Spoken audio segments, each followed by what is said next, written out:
and welcome to another episode of ICYMI. I'm Zamira and I'll be taking over for a couple episodes while Ray takes her CNY break. I'll touch on the Mi 11, the whole Sugarbook fiasco, and the fact that some rules have been lifted during the MCO, even with the rising cases.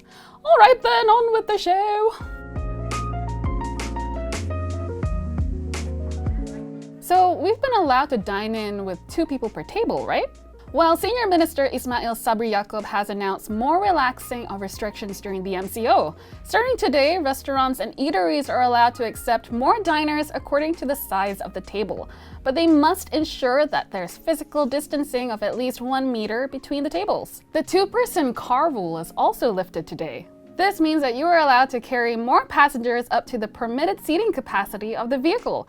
The 10 km radius restriction rule has been lifted as well, but inter-district and interstate travel are still prohibited. Yesterday, Malaysia has recorded 2,712 new COVID cases and 25 new deaths, which is a new record high, so please stay cautious even with the lifted restrictions.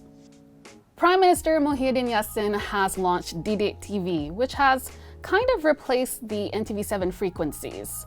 But does that mean that NTV7 has ceased operations? Well, not exactly.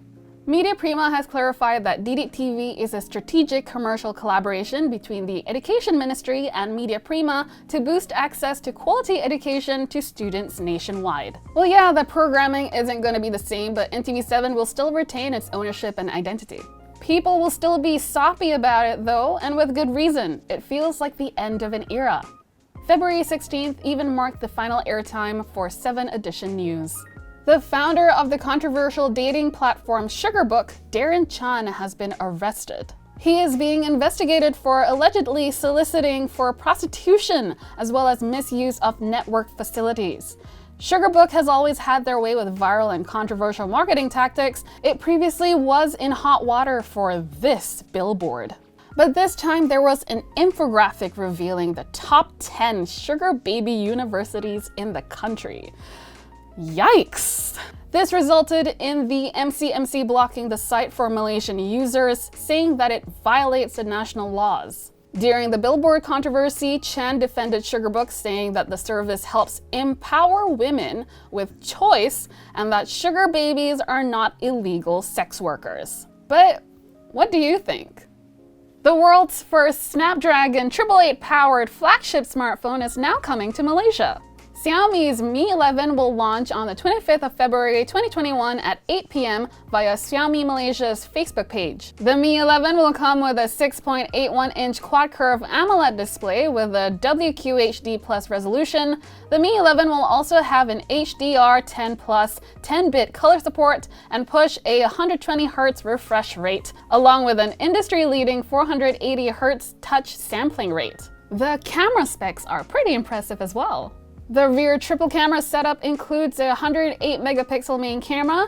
There's also a 13-megapixel ultra-wide shooter along with a 5-megapixel telemacro lens. Up front, there's a 20-megapixel front camera. It will also be 5G ready, and you get 8 gigs of LPDDR5 RAM and up to 256 gigs of storage. But there is no expandable storage in it. Still, you should be getting a fast charger in the box. We don't have the official pricing in Malaysia yet for the Mi 11, but the prices start at 749 euros in Europe. We will be covering the Mi 11 on soychincha.com, so don't forget to check on it for updates. Well, thank you so much for joining me for today. Please click the like button and also the subscribe button if you haven't. And also, you're welcome to come talk to me in the comments down below. I'll be checking them.